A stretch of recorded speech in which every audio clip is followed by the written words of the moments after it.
up, everybody? Welcome to the Better You Project, optimizing health, hormones, and aesthetics. And today I have a super special guest. I have Dr. Jason Kovac. He is a board-certified urologist in both Canada and the United States. He also is double educated as an MD, PhD from Western University in London, Ontario, Canada, as well as Focus, a 5-year urology program at McMaster University in Hamilton, Ontario. His surgical expertise, training, and continued excellence is certified by the prestigious fellowship of the Royal College of Physicians and Surgeons of Canada, as well as the American College of Surgeons. Dr. Kovac is further subspecialized in the field of men's health, male fertility, sexual medicine, having trained at the world-renowned Baylor College of Medicine in Houston, Texas, with the originator of the modern vasectomy reversal, Dr. Larry Lipshultz, as well as the pioneer of male fertility research, Dr. Dolores Lamb. Dr. Kovac has published over 100 manuscripts in scientific journals, as well as numerous textbook chapters. He has presented award-winning research in both national and international meetings. He is currently on the editorial board of several high-profile medical journals, including the Asian Journal of Andrology and the American Journal of Men's Health. Dr. Kovac has led multiple clinical trials in male fertility, scrotal pain, and hormone management techniques. I absolutely find him fascinating. I think the work that he is doing in a very traditional medical model is so much needed. As someone who has stepped out of traditional medicine 6 years ago, I can appreciate all that he's trying to do for men's health, because it's not easy breaking the mold of traditional medicine. So welcome, Dr. Kovac, to the podcast. Well, thank you very much. That was a very generous intro. I appreciate it. Yeah, no, it's great. So let's kind of start chatting. How did you get into men's health? Like, why that specialty out of all the surgical specialties you could do? Like, why balls? Like, yeah, I mean, it was a long route to, kind of getting to this point. Initially, I started off as a phys ed teacher. Actually, I thought that's kind of what I wanted to do. That's what my mom did. That's not where my interest in balls started. Let's get that straight. But no, no. So I initially thought I'd be a phys ed teacher because I thought, that's pretty cool. You can kind of, do sports and all that kind of stuff and still make a living. But then as I kind of went through it, I got into medicine, and then I started doing my PhD. And my PhD was really in gastroesophageal smooth muscle. So I started looking at the esophagus, and then I went to Western Ontario, and that's where I met a guy by the name of Dr. Jerry Brock, who did a lot of erectile dysfunction medicine, and he also did vasectomy reversals. So that's kind of where my interest in urology kind of first started. And I remember we were trying to get specimens of human esophageal tissue, and it was hard to get those human esophageal specimens because they're cancer specimens, and it doesn't happen that often. So we were looking at ways to expand the research that we were doing. So he's like, "Come on down, let's take a look." And I started watching him do some of the surgeries, and it started off with penile implants, so implants into the penis where you could pump it up and get an erection. I'm like, oh my God, I can't believe that you could actually do this and restore erectile function. And then he also ended up doing vasectomy reversals, which is kind of the other interest that I had in fertility and all that. So it really started taking more of my interest as I kind of went through, and that's how I ended up getting into urology, was kind of because I wanted to focus on that. And then the path led me down to Baylor College of Medicine, where I spent a couple of years. The so-called Canadian track, as they referred to it. The Americans take 1 year. I had to do 2 years, but in reality, it was an extra research year because that's what I enjoyed. Yeah. So, that's how the whole interest in the balls, so to speak, kind of came about. Great. So now really my days are mostly full of a lot of testicles, which is fine. I mean, I don't. Yeah. I guess you don't want to say you enjoy it, but I do. It's you're literally having a ball. Yeah, you're having a ball. Listen, we could like continue the whole dad jokes for like a good while here. So it's great. It's good. Pretty impressive. So let's there's literally so many roads that I want to like take you down, only because we have shared multiple patients back and forth. And that's really how I got to learn about you and kind of the unique things that you're doing, just through some patients. And then they're like, oh yeah, he's got me on HCG and clomiphene. I'm like, come again? Who did you say that was? And so it's been awesome getting you on this podcast, and I'm ready to kind of jump in. So first kind of questions we'll start with is, let's talk about male infertility. What would you say is like the most common causes that you see in your practice for male infertility? Yeah, male infertility is one of those areas of medicine and reproductive medicine that is really underserviced. I mean, there's not a lot of people who consider the male when, except for you and other people who are in this field, but in general, there's a lot of people who just don't even think about the guy as contributing to reproductive medicine. When, I mean, really, men are 50% of the couple, right? So they're going to have a role in fertility. So you kind of want to look at the guy separately from the female. And I think that's really kind of over the years been an issue, because a lot of times women are told, hey, it's your fault. You're the reason why you can't have a baby. So let's go, let's do IUI, let's do IVF. Right. There's something wrong with you. But I can't tell you the number of times that, people have gone through years of fertility treatment. And then finally they do a semen analysis on the guy and he's got no sperm. Right. And it's like, well, what's going on? Right. So, why do people have no sperm? Why do people have less sperm than they should? There's a whole bunch of issues. A lot of times we initially start on lifestyle factors. So the simple things I like to ask about is drug use, because that's one of those things that can definitely contribute to poor quality sperm production. We got caffeine consumption, very popular. Some people, a little bit of coffee here and there, a little bit of caffeine is okay. Some guys are drinking. Mountain Dew seems to be the one drink that people seem to really consume a lot of. Yeah. So they're looking at, 5 or 6 cans of Mountain Dew. So that's a bit of an issue. Caffeine is going to have an effect on sperm. Alcohol consumption, weight loss can also help, hormonal issues. I do see a lot now of testosterone therapy, which is something that you do as well. But I mean, there's a lot of practitioners out there that are not aware that putting people on testosterone will shut things down. So a lot of guys are put on testosterone and then they come around, they're like, how come I have no sperm? Well, it's because testosterone is shutting that down. So that is probably one of the most common things that I deal with now. Yeah. And part of that involves what you were saying, putting people on different medications, try and get those sperm counts back. Yeah. There's also anatomical issues like varicoceles. That's the one thing that I probably operate on the most. Varicoceles are veins around the testicles. That's like varicose veins in the legs, right? These big blue veins that just hold blood down low. And you can get these varicoceles around the scrotum. And it's not something that you would see. It's not like these veins on the outside of the scrotum. Like some guys will come in and point to their scrotum and you can see like some blue veins. Right. It's not that. It's on the inside. It's around the testicle. And that's heating up the testicle, causing a decrease in the function. So that's very common. That's one of the most common things that I definitely deal with. So I fix a lot of those. And other things include blockages, like vasectomies, for example, right? So we can talk about and get into vasectomy reversals. There's genetic causes like cystic fibrosis, Klinefelter's disease. And then, the most frustrating one is idiopathic, right? We just don't know. And that happens a lot. Like a lot of times the science just hasn't caught up with where we're at. We just don't know. You get a genetic test on a guy. There's nothing wrong with the female. They still can't have a baby. Their sperm counts are not bad. So what's going on?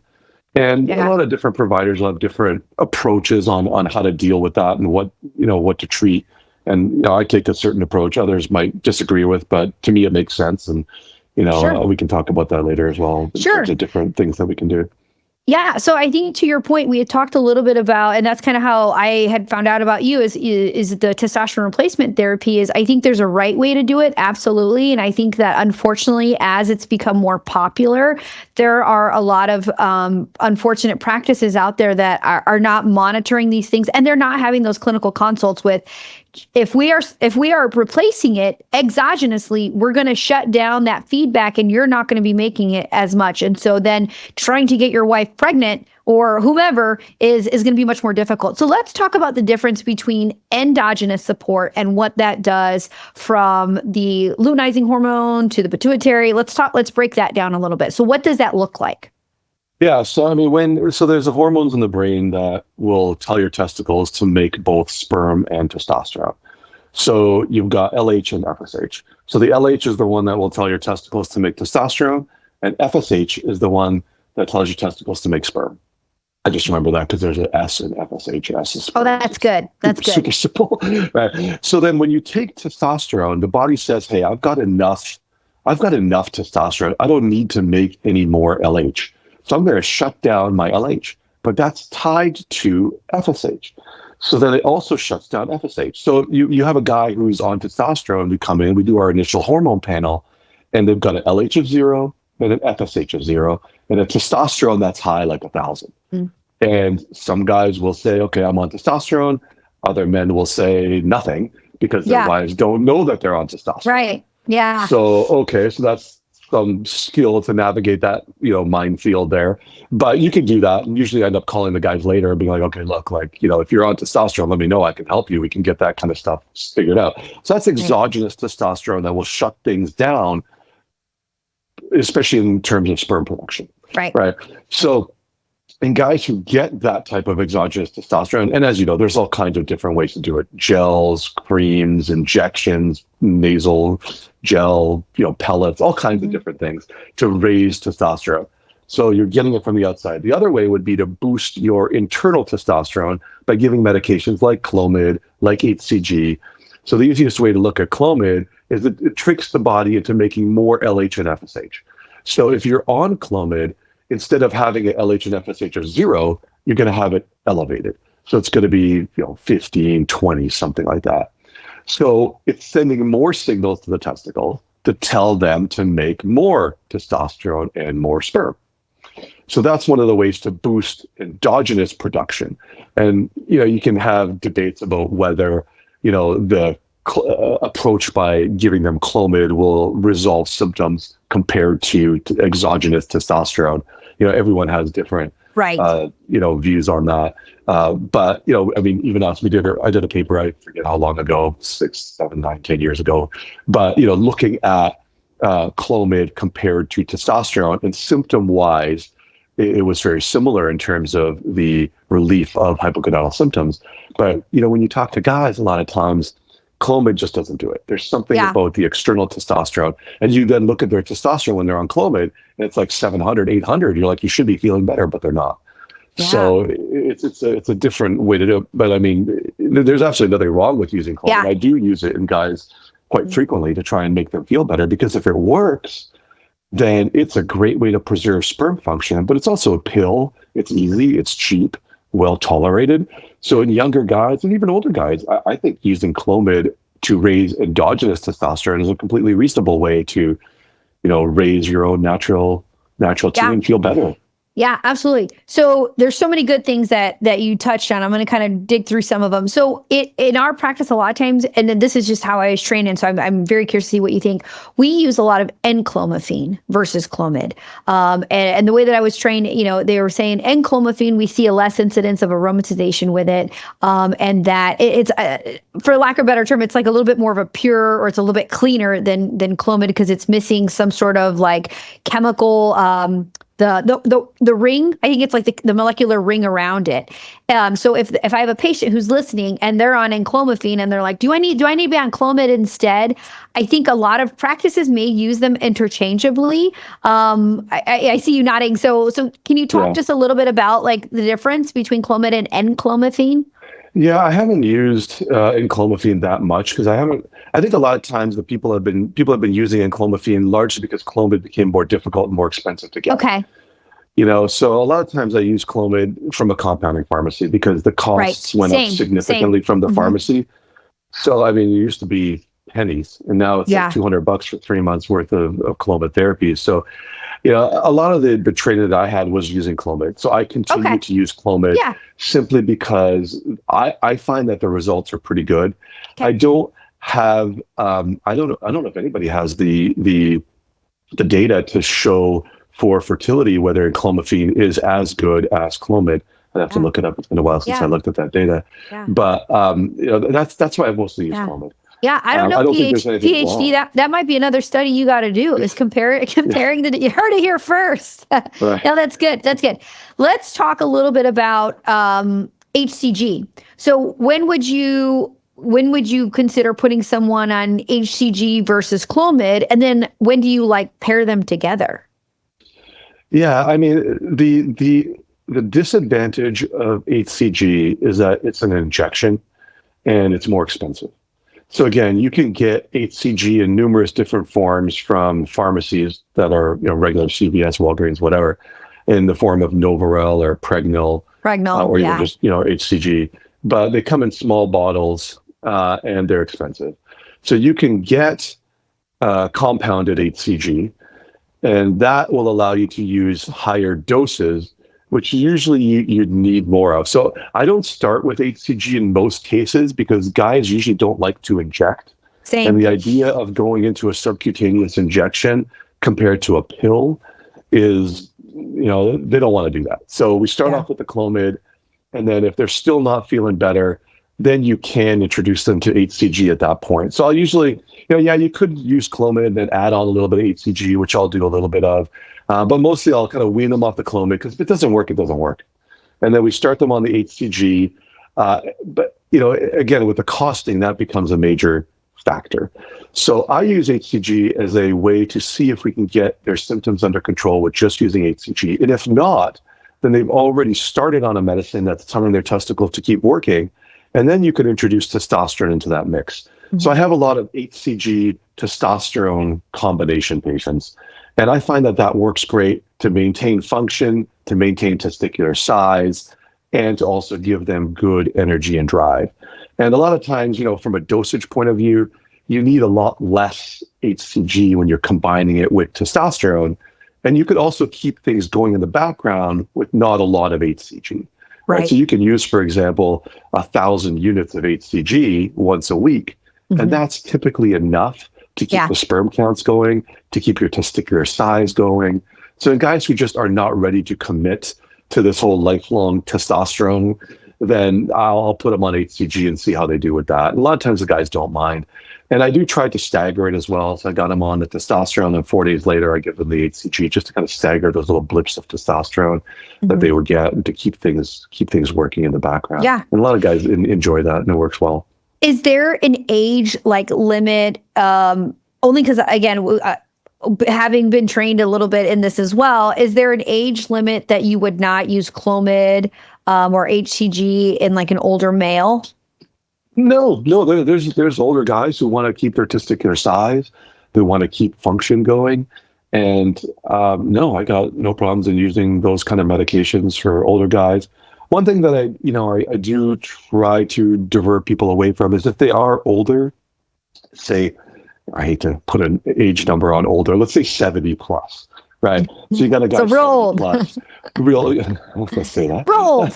But so you got a guy who's a little bit older, and do you put him on injectables? Do you put him on pellets? Do you put him on gels? I think that's kind of more of a question for me. I try to avoid putting them on injections because their T levels are going to go higher, and that may bear more risk to the older gentleman. So I don't have that fear in the younger guy, but then you got to balance the whole sperm production thing. But I'll tell you, I would still ask any of these people, again, going back to the fertility part, putting on that hat. Hey, do you want to have any more babies? Because you'll be surprised, not you, but people will be surprised that you got a 7-year-old guy who is thinking about a vasectomy reversal. So maybe he's already got a vasectomy. You think automatically that he doesn't want to have any babies, but he might. Yeah. So it's definitely worth the question. Hey, are you interested in having a baby? If they're not, they're going to laugh it off. Like, are you insane? Right? Yeah. There's no way. I'm 70. My wife is 65. We're not going to have a baby. Okay, that's fine. But you ask the question. And I'll say that to all the people, all the physicians that are listening. Whenever you have a guy, ask him, please, if he's thinking about having a baby. If there's any kind of consideration that, yes, maybe he is, or he's younger, just do a semen analysis. Even before you put him on testosterone. It takes literally 30 seconds for the guy to produce the sample. And, then because when you put him on testosterone and the guy ends up with 0, then you don't know if it was because of a genetic issue that he had when we first started, or if he always had 0, or if it's because the testosterone did it. So, that's so wide spectrum of ages I just covered. No, it's good. It's good. So speaking of spectrums, let's talk about the optimal testosterone range.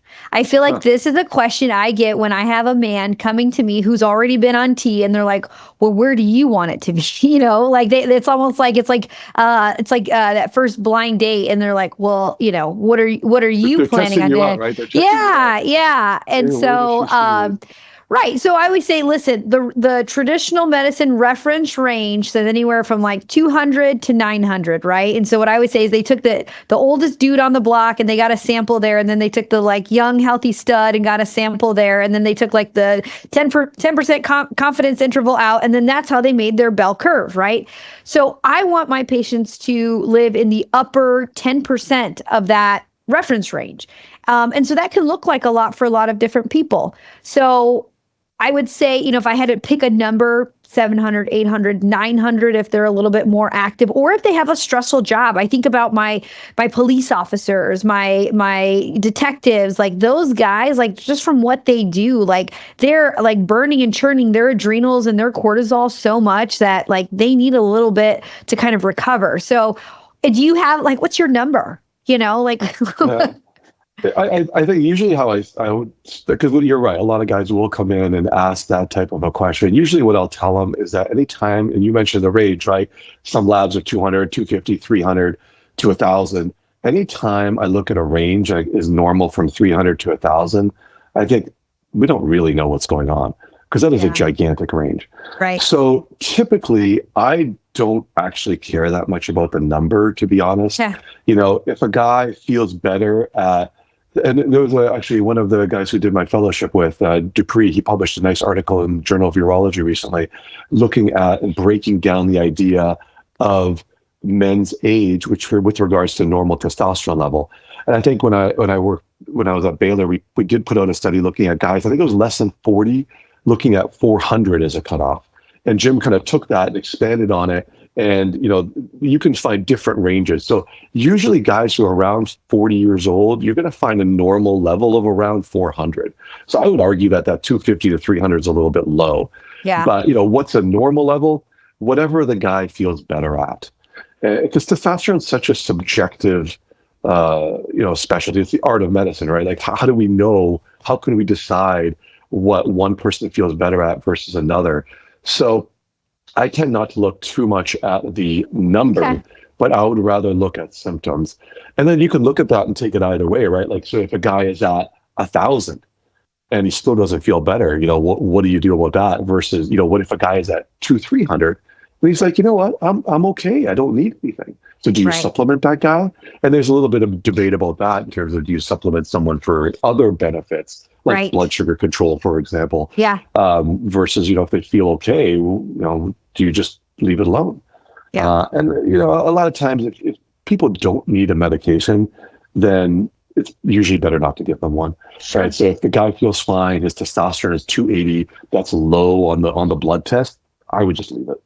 He's healthy, he feels fine. I usually don't treat that. Similarly, if a guy is at 500 and he comes in, he's got hypogonadal symptoms. Yeah. Okay, well, let's talk about the history. Let's do a physical exam and let's look at all that, and then decide whether testosterone supplementation is right for you in the context of the symptoms. And, you put guys on, say the guy comes in, he's got testosterone 400 to 500, you put him on, whatever you decide to put him on, he comes back and his testosterone is 1,500.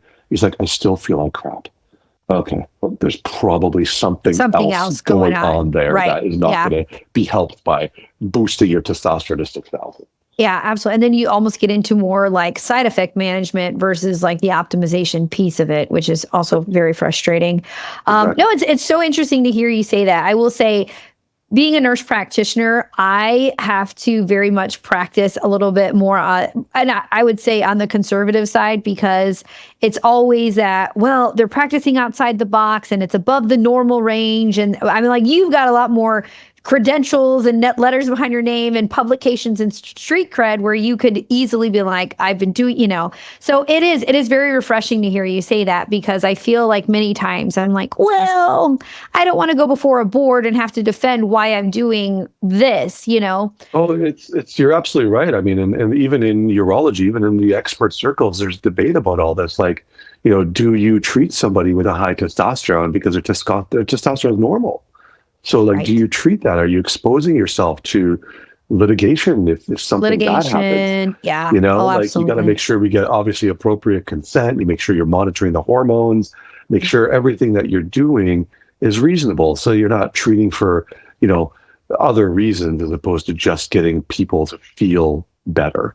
Right. So there's a lot of things, and that's why I think there's a lot of benefit in doing, advanced kind of trials and even looking at testosterone as an adjunct to other types of medications like HCG, and kind of why are we doing this? I mean, we put out a paper looking at nandrolone, which is an anabolic steroid, looking at nandrolone rotator cuff post rotator cuff surgery, looking at improvements and healing afterwards. And that's an anabolic steroid that's typically used for bodybuilding, which we could say, okay, if you've got a rotator cuff surgery, there's evidence that you can benefit by being put on this type of an anabolic steroid. Yeah. So, but that's the kind of stuff that we want to make sure that there's literature behind. Yes. And that's kind of what I enjoy looking at and doing research on. Oh, same, absolutely. Okay, so next question is testosterone replacement therapy after prostate cancer. What are your thoughts?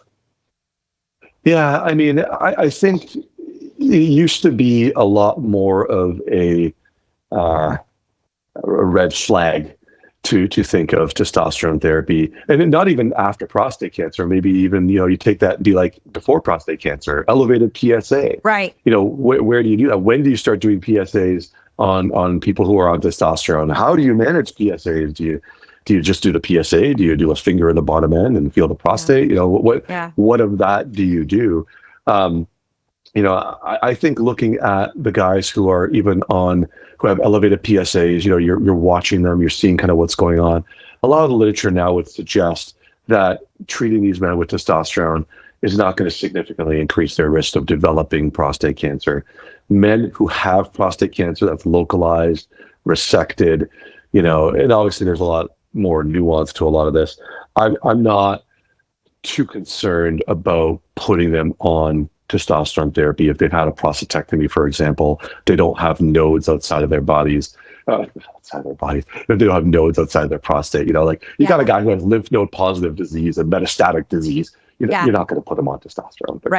Right. Yeah. But if a guy had Gleason 6 prostate cancer, low-grade prostate cancer, it was resected. There's no PSA. He's feeling horrible. You got to monitor them appropriately, but there's nothing wrong with putting those guys on testosterone. Now, that being said, is there anything else that you could do? Right? Can you put them on HCG? Mm-hmm. Can you put them on Clomid? Yeah. Is there any evidence to suggest by putting them on Clomid or HCG, you're going to end up with increased risk of developing metastatic disease? No. So I would say, why not start them on something like Clomid or HCG first? That ends part 1 of the Better You Project with special guest Dr. Jason Kovac. Stay tuned for part 2, all about the male vasectomy.